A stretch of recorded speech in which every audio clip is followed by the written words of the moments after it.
교재 84페이지 읽겠습니다.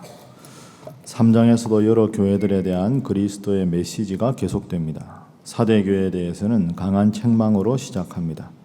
살았다 하는 이름은 있는데 실상은 죽은 것과 같다며 회개할 것을 요청합니다. 그러나 한편으로는 소수의 거룩한 자들이 남아있어 흰옷을 자랑하게 될 것을 말합니다. 빌라델비아 교회는 작은 능력으로도 하나님의 말씀을 잘 지키며 승리했다며 큰 칭찬과 영광만 약속받습니다. 마지막 라오디게아 교회는 차지도 않고 뜨겁지도 않다는 책망을 듣습니다. 그리고 벌거벗고 눈먼 자신의 상태를 알지 못하고 교만한 상태에 있다며 회개할 것을 요구하십니다. 이기는 교회에게는 다양한 축복의 약속이 주어질 것이니 성령이 교회들에게 하시는 말씀을 들으라고 반복적으로 말씀합니다. 자, 어제 요한계시록 전체 구조를 말씀드렸습니다. 그거 꼭 기억하시고요. 다시 한번 기억을 해보면 요한계시록은 여러분들이 꼭 머릿속에 기억하실 게 세 가지 포인트입니다. 본 계시가 있고 삽경이 있고 구조가 천상과 지상이 반복된다는 거죠. 첫 번째는 6장부터 이제 시작되는데 이제 오늘 어제 읽은 2장, 3장은 요한계시록을 읽게 되는 수신하는 7교회, 그리고 4장, 5장은 하나님에 대해서, 예수님에 대해서, 6장부터 이제 아주 수수께끼 같은 본 계시가 시작되는데 7인, 7 나팔, 7 대접, 그렇습니다. 인이라는 것은 우리가 봉인을 뗀다, 이제 봉인을 떼서 안에 있는 걸 드러낸다 하는 게 인을 뗀다 하는 것이고, 나팔을 분다 하는 것은 심판을 계시하는 게 나팔이지요. 대접은 큰 대접에 있는 것을 쏟아낸다. 그러니까 주님께서 이 땅에 큰 재앙을 내리시거나 큰 어려움에 대접을 쏟아내신다. 그래서 7인, 7 나팔, 7 대접. 그런데 7번째 인의 내용이 7개의 나팔이고, 그 다음에 7번째 나팔이 7개의 대접이다. 그러니까 인과 나팔과 대접은 우리가 나선형 이 나사를 돌리듯이 그 자리에서 동글동글 돌아가는 것 같지만 깊이 바뀌는 것처럼 반복되는 것 같지만 재앙이 점점 심해진다. 그래서 그 재앙의 마지막 끝이 16장에 보면 큰 성 바벨론이 멸망한다. 그 큰 성 바벨론은 지금 혹독하게 박해를 하고 있는 로마의 왕은 하나님 앞에 심판을 받을 것이다. 그리고 이제 17장, 18장에 더 자세한 설명이 나오고 21장, 22장 넘어가면 우리 하나님께서 우리에게 주실 새 하늘과 새 땅에 대한 이야기가 등장한다. 이게 첫 번째 기억할 점, 7인, 7 나팔, 7 대접. 두 번째는 삽경이라는 게 있다고 말씀드렸죠. 그래서 인과 나팔과 재앙, 이 대접 재앙 사이에 앞뒤를 좀 연결해서 구체적으로 설명할 필요가 있을 때 그 사이사이에 뭐 7장, 11장, 12장 이런 식으로 중간에 끼워 넣어서 앞에 있는 내용과 뒤에 있는 내용을 연결하면서 설명을 하는 장면이 삽경이다. 끼워 들어간 하나님의 말씀이다. 이런 뜻이 있다고 말씀드렸습니다. 그리고 세 번째는 2페이지 제일 아래에 보면 요한계시록은 천상의 광경과 지상의 교회가 반복적으로 나타난다. 그래서 이것이 천상의 광경인지 지상의 광경인지를 여러분들이 잘 기억을 하셔야 한다. 자, 오늘 하나만 더 여러분에게 일러드리겠습니다. 7인, 7 나팔, 7 대접이 본 계시인데 그 본래 중요한 계시에 보면 항상 세 단어가 반복이 됩니다. 세 단어. 이 세 단어를 꼭 기억을 하셔야 됩니다.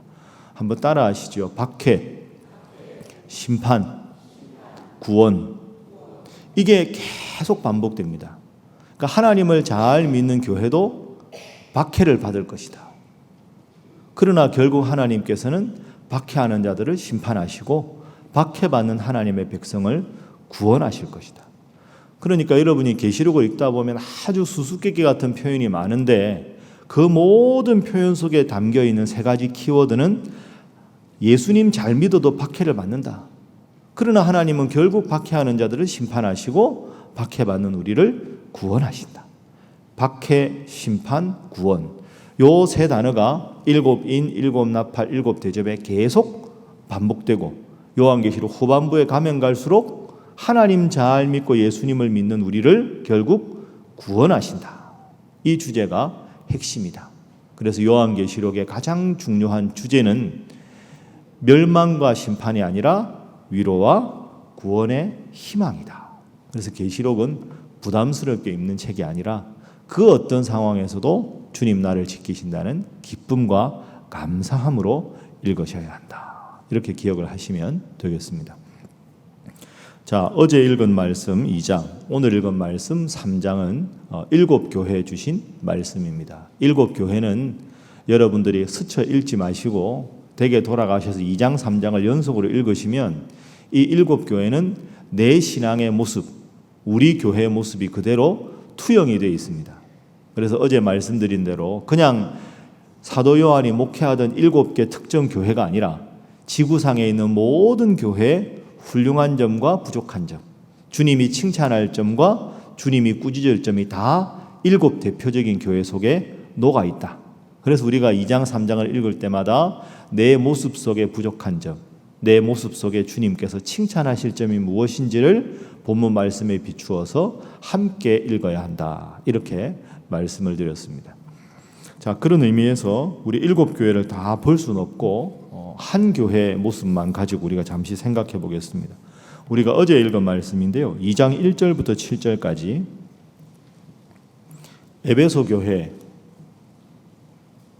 에베소 교회는 7 교회 중에서도 가장 대표적인 교회입니다.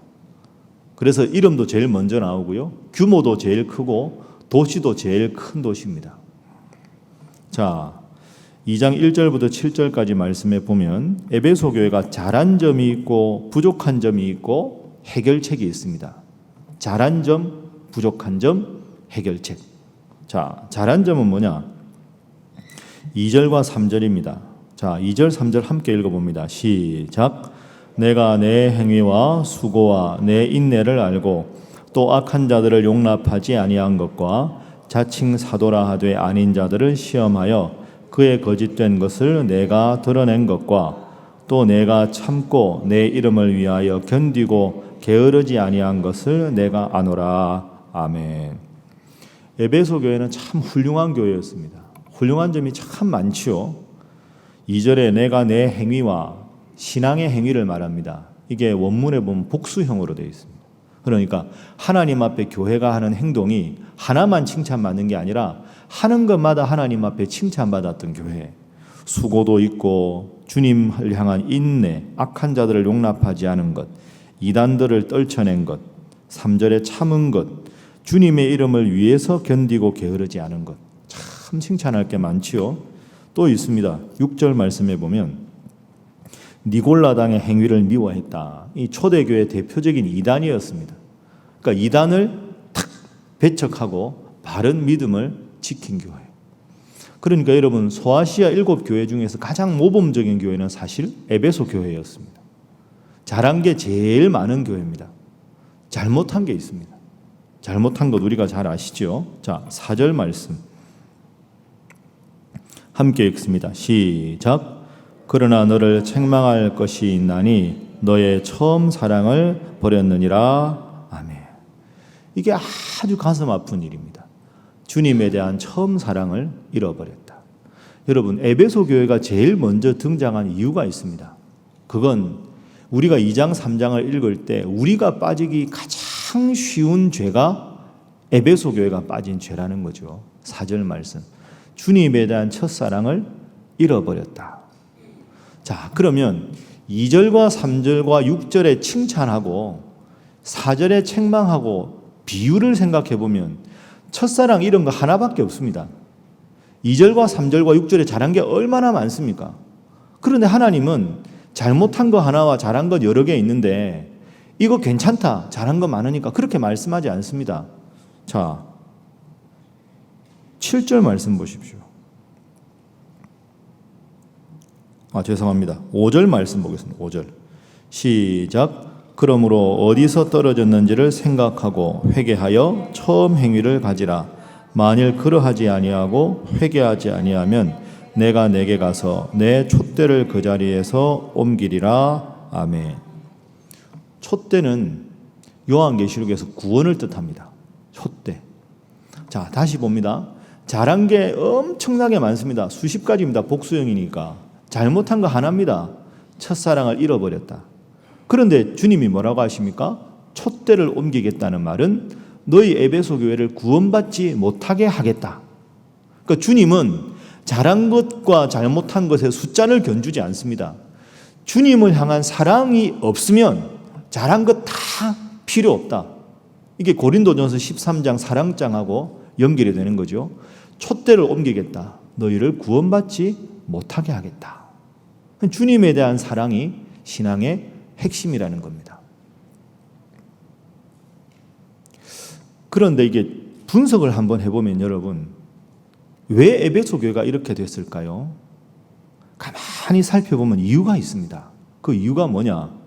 2절과 3절과 6절은 하나님과의 관계가 아닙니다. 교회가 교회의 이름으로 하는 행동들입니다. 신앙생활은 두 가지 차원이 있죠. 하나님 앞에 내가 얼마나 바로 서 있는가 하는 차원이고, 두 번째는 내가 혹은 교회가 세상을 향해서 사역하는 차원입니다. 그러니까 에베소 교회는 2절에 3절에 보면 내가 내 행위를 알고 수고를 알고 인내를 알고 이단을 멸망시킨 걸 알고, 이건 교회 이름으로 이단에 대해서, 교회 이름으로 가난한 사람에 대해서, 교회 이름으로 신앙생활하는 데 대한 겁니다. 이건 칭찬받았는데 문제는 이런 일에 너무 사역을 하다 보니까 하나님과 나의 관계가 약해져 버렸다는 거죠. 그러니까 하나님의 책망은 하나냐 여럿이냐가 아니라 하나님 앞에 내가 바로 서 있지 않은 상태에서 행하는 모든 신앙적인 행동은 신앙이라고 보지 않겠다. 이게 에베소 교회에 주신 하나님의 말씀입니다. 그래서 이 말씀이 무서운 말씀이 되는 거죠. 그래서 여러분 이 새벽에 꼭 이것을 기억하셔야 합니다. 하나님, 제가 다른 사람들과 관계하고 남녀 선교회나 아니면 뭐 재직회나 당회나 이렇게 사역하는 일, 그걸 더 우선하게 생각하지 않게 하시고 하나님 앞에서 첫사랑을 간직한 채 믿음 생활 잘하는 것에 더 집중하게 하여 주옵소서. 이게 여러분 기도가 되셔야 합니다. 새벽마다 열심히 나와서 기도하는 것이 그런 점에서 참 중요한 거죠. 여러분, 제가 요 에베소 교회 설교한 거 기억나실지 모르겠는데요. 제가 우리 신일교회 와서 첫 설교가 이 설교입니다. 2014년 7월 13일, 그 다음에 20일, 27일 공동의회였습니다. 신앙인의 불신앙 제목이었습니다. 그 다음 주가 한 송이 이름 없는 들꽃으로 세례요한 설교했었습니다. 요한복음 1장으로. 제가 분명히 기억합니다. 제가 이 말씀을 준비하면서 마음이 참 새로웠습니다. 제가 처음으로 주일날 했던 설교의 본문을 다시 계시록을 읽는 거죠. 그 제가 스스로 주님 앞에 물었습니다. 우리 신일교회는 지금 어떤 상태인가? 3년 전과 지금 하나님이 저를 담임 목사로 부르셨는데 엄정하게 생각하면 하나님 앞 우리 신일교회가 얼마나 바로 섰는가? 얼마나 우리 성도 한 분 한 분이 과거의 상처를 딛고 하나님 앞에 훌륭한 믿음의 모습으로 서 있는가?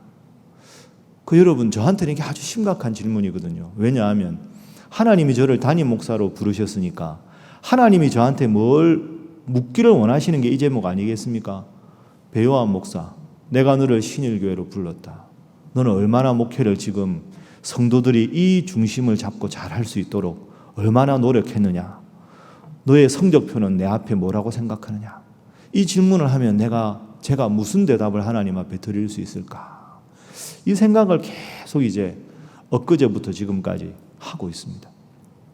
여러분도 이 질문을 스스로에게 물으셔야 합니다. 내가 지금 하나님 앞에 얼마나 첫사랑을 회복하고 있는가?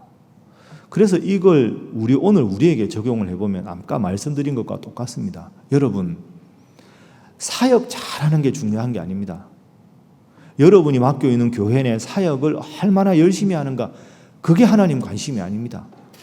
하나님을 향한 첫사랑을 얼마나 내가 회복하고 있는가, 그 첫사랑이 정말 흘러차고 넘치면 사역이 기쁠 수밖에 없고 하나님 뜻대로 갈 수밖에 없는데, 하나님과 내 관계가 자꾸 말라가고 막혀가면 열심히 회의하고 열심히 기도하고 열심히 모이고 막 하는데 마음은 더 허탈해지고, 뭔가 하면 할수록 교회가 하나 되는 게 아니라 마음이 자꾸 나뉘어지고, 작은 일이 있어도 자꾸 다툼이 생기고 그렇게 될 수밖에 없다는 거죠. 첫사랑을 나는 얼마나 간직하고 있는가? 얼마나 우리 교회는 하나님 앞에 첫사랑을 회복하고 있는가? 그런 의미에서 보면 우리가 참 이걸 깊이 생각할 이유가 있습니다. 제가 이 말씀 준비하면서 두 가지가 떠올랐습니다. 이제 실명을 거론하지 않겠습니다. 실명 거론 안 해도 대충 아실 분들은 아실 텐데요. 제가 임마누엘 찬양대 참 좋아합니다. 임마누엘 찬양대가 확 이렇게 노래를 엄청 잘하시는 분들은 아니잖아요. 솔직히 죄송하지만. 근데 얼마나 이분들이 훌륭한 분들입니까? 저는 이분들하고 다 훌륭하지만 일부 할렐루야 찬양대는 보기만 해도 그냥 좋습니다. 하나님이 얼마나 기뻐하실까? 저 이런 시간에 2부, 3부 다 훌륭하고 다 훌륭한데, 야 진짜 이런 하나님이 보시면 얼마나 저분들이 기쁘실까? 그런 생각합니다. 참 훌륭한 분들이죠. 또 우리 새벽기도 나오시는 분 중에서 항상 설교를 쓰시는 분이 있죠. 여러분도 쓰시지만 써가지고 1년 딱 지나면 그걸 복사를 해서 제본을 해서 자손들을 불러서 그걸 나눠줍니다. 1년간 내가 하나님 앞에 받은 말씀이다.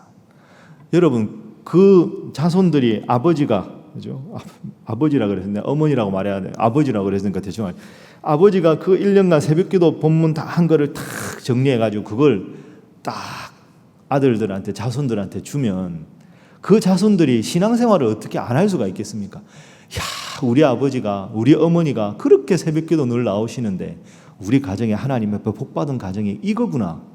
여러분 그보다 더 훌륭한 가보가 있겠습니까? 제가 그 이야기를 듣고 너무 감동을 해가지고 사실 제가 1년치 이 새벽기도 설교 원고를 제가 책으로 만들어서 그분 댁에 선물로 드렸습니다. 그냥 아버지 책이 아니라 이거는 목사님 책이라고.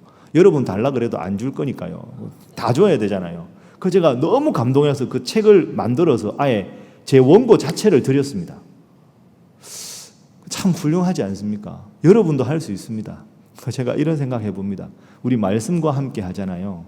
그 3개월 다녀 여러분 버리지 마십시오. 그러면 여러분 책장에 책꽂이에 3년치가 딱 모였을 때, 그 다음에 자손들 다 모였을 때요, 간단하게 가정 예배 드리고 그 책이 이 정도 안 될까요? 그거 딱 꺼내서 손자 손녀들한테 너희 한번 펼쳐봐라. 그러면 여러분 할머니들이 엄마 아빠가 깨알같이 성경 읽다가 쓴 거 그거 보면 그것만큼 훌륭한 신앙 교육이 어디 있겠습니까? 그래서 책장에 제일 잘 보이는데 여러분 성경 찬송 딱 놓으시고 그 옆에 말씀과 함께를 쫙 진열해 보십시오. 30년 후에 그 책이 얼마나 많겠습니까? 그거 하나만 봐도 자손들이 얼마나 훌륭한 신앙 교육이 되겠습니까? 하나님을 저렇게 사랑하셨구나. 그래서 우리가 하나님 앞에 바로 설 수 있구나. 그 무언의 교육이 얼마나 훌륭한 교육이겠습니까?